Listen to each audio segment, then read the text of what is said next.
چار آیتیں ہیں سورہ توحید کی، اور میں ایمانداری سے کہہ رہا ہوں، میں نے خود بڑے بڑے مفسر دیکھے، ٹیلی ویژن پہ دیکھے، بڑی اس آیت کی اس سورہ توحید کی تفسیر بیان کرتے ہیں، اور ایسے گول مول کرتے ہیں کہ لوگوں کو ذہنوں کو اس طرف جانے ہی نہیں دیتے جس مقصد کے لیے اللہ نے یہ سورت اتاری تھی۔ اللہ تعالیٰ فرماتا ہے اللہ الصمد، اللہ بے نیاز ہے۔ آج تم سب کہتے ہو اللہ ناراض ہے، اللہ ناراض ہے۔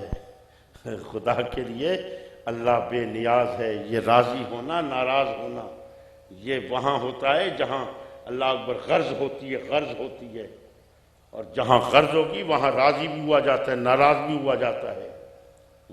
اللہ ہر غرض سے پاک، بے نیاز ہے۔ میرا نبی بے نیاز نہیں ہے، میرا نبی ناراض ہے، آج نبی کو کوئی راضی کرنے کی بات ہی نہیں کرتا۔ مجھے آج تک اپنے بچپن کی بات یاد ہے۔ بچپن میں چھوٹے بچے شرارتیں کرتے ہیں، ماں باپ اکثر ان کو روکتے ہیں اور کہتے ہیں بیٹا یہ کام نہ کرو، اللہ تعالیٰ ناراض ہوں گے۔ لیکن مجھے خدا کی قسم اپنا بچپن بھی یاد ہے، کبھی شرارت کی تو کبھی میری ماں نے یہ جملہ نہیں بولا۔ میری ماں نے جب بھی جملہ بولا، جب بھی شرارت کی، میری ماں نے ہمیشہ یہ کہا بیٹا یہ کام نہ کرنا، حضور ناراض ہے۔ نعرہ تکبیر، نعرہ رسالت، نعرہ رسالت۔ افسوس یہی تربیت ہوتی ہے ماں باپ کی، بچپن سے یہی تربیت ہوتی ہے۔ اور آج یہی تربیت تھی کہ خدا کی قسم میں بڑے یعنی میں فخر کا لفظ تو نہیں بول رہا، بڑے ناز سے یہ بات کہتا ہوں کہ میرا گھرانہ، میرے باپ کی اولاد میں سے، خواہ وہ لڑکیاں ہوں یا وہ لڑکے ہوں، ہم ہر چیز کو قبول کر سکتے ہیں، لیکن ناموس رسالت پہ آنچ نہیں آنے دینا ہم برداشت کر سکتے ہیں۔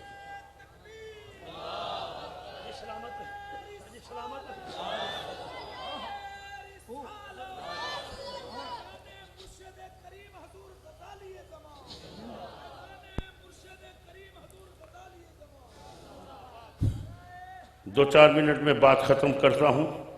ہاں، اللہ کی ذات، اس کی صفات میں کسی کو شریک کرنے کا نام شرک ہے۔ یہ تعریف بتا کے لوگوں سے پوچھا بتاؤ ہمارا رازق کون ہے؟ ان کا جی اللہ اکبر۔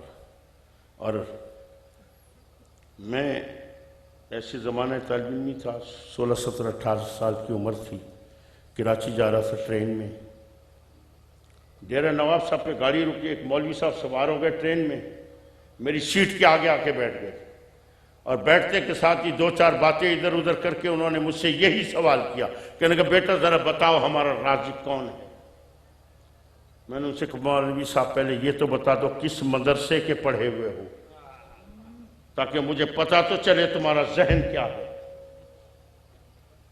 کہنے کہ بیٹا میں ملتان کے خیر المدارس کا پڑھا ہوا ہوں۔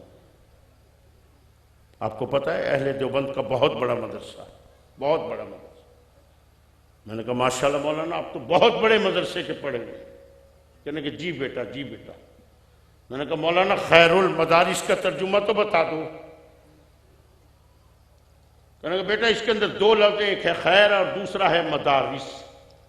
خیر کا معنی ہے بہتر یا بہترین، اور مدارس یہ جمع ہے مدرسے کی، مدارس جمع ہے مدرسے کی۔ اس کا ترجمہ یہ بنتا ہے خیر المدارس، مدرسوں میں سب سے بہترین مدرسہ، یا مدرسوں میں سب سے بہتر مدرسہ۔ میں نے کہا ماشاءاللہ مولانا شکریہ آپ کا، آپ نے اس کا ترجمہ بتایا، اب پوچھئے سوال کیا ہے؟ کہنے بیٹا میرا سوال یہ تھا ہمارا رازق کون ہے؟ جس سے پوچھو کہتا ہے اللہ، لیکن میں نے اس کو یہ جواب نہیں دیا۔ میں نے اس کو کیا جواب دیا؟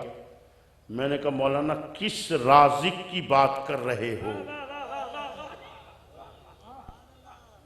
کس رازق کی بات کر رہے ہو؟ غصے میں کھڑے ہو گئے، کہنے کہ کیا مطلب ہے تیرا؟ میں نے کہا مولانا غصے نہ ہو، تشریف رکھیں، مطلب بھی بتاؤں گا لیکن ایک التجا کروں گا، قرآن کی آیت کا ترجمہ نہ تبدیل کرنا، قرآن کی آیت کا ترجمہ نہ تبدیل کرنا۔ کہنے کہ کون سی آیت؟ میں نے مشہور زمانہ آیت پڑھی، واللہ خیر الرازقین، اس نے ترجمہ کیا اللہ بہترین رزق دینے والا ہے۔ میں نے کہا مولوی صاحب رحم کرو، ڈنڈی نہ مارو، جس طرح اپنے مدرسے کا ترجمہ کیا ہے نا اسی طرح ترجمہ کرو۔ وہاں خیر المدارس مدرسے کی جمع ہے، یہاں خیر الرازقین رازق کی جمع ہے، اسی طرح ترجمہ کرو تو ترجمہ یہ بنتا ہے واللہ اور اللہ خیر الرازقین رزق دینے والوں میں سب سے بہتر ہے، اور اللہ رزق دینے والوں میں سب سے بہتر ہے۔ میں نے کہا مولوی صاحب اسی لیے پوچھ رہا تھا کس رازق کی بات کر رہے ہو، تاکہ مجھے پتہ چلے۔ اگر تم یہ کہتے سب سے بہتر رازق تو میں فوراً کہتا اللہ، اور اگر نیچے آتے تو میں تمہیں بتاتا کہ جب میں پیدا ہوا کس نے مجھے چھاتی سے لگا کے دودھ پلایا تھا، کس نے میرے بچپن میں ضروریات پوری کی تھی۔ اللہ اکبر۔ عزیزان محترم، آج خدا کے لیے میری قوم کو برباد نہ کرو۔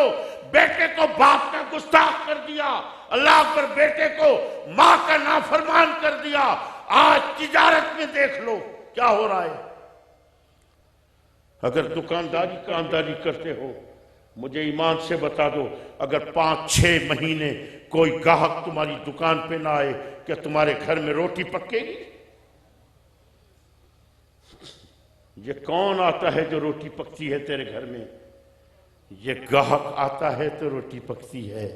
یہ گاہک تیرا رازق ہے، اس کے ساتھ 2 نمبری نہ کیا کر، اس کے ساتھ ہیرا پھیریاں نہ کیا کر، اور اگر اس کے ساتھ ہیرا پھیریاں کرے گا 2 نمبریاں کرے گا تو یہ آنا چھوڑ دے گا، اور جب یہ آنا چھوڑ دے گا تیرے گھر میں روٹی نہیں پکے گی۔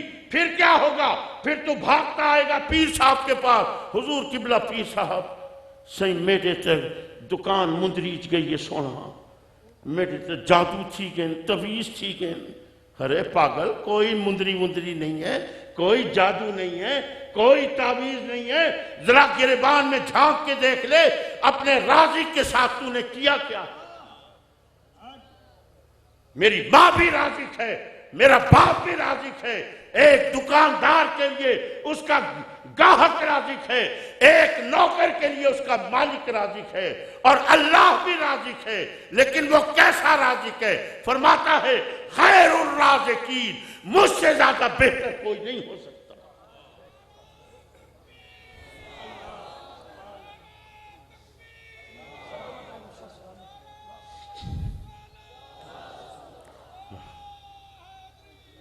عزیزان محترم، یہ پورے الیس اللہ بأحکم الحاکمین، اور بھی حاکم ہیں بڑے بڑے، اوباما جیسے تھے جو پوری دنیا کو نچا رہے ہیں، اور خاص طور پہ سعودی عرب اس کی انگلیوں پہ ناچ رہا ہے۔